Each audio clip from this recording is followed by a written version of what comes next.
pansin nyo, napasa. Diba Thursday ko rin yung pasa? Then, So, bawang giakigan sa Jones na wala sa project, guys. Na way sa kapakit, guys. So, sad subong si Bestie na Okay lang na yung tayo. wala sa assignment kay wala sa kapasa. Wala sa kapasa, so nag-cry siya. Pagkita yung bibi.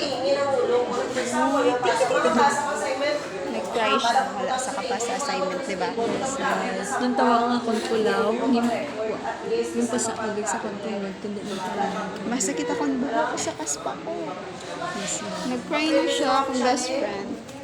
Stop crying! Di ba nag-cry na siya? Yes, guys. Lalo si Jones mag-ibi.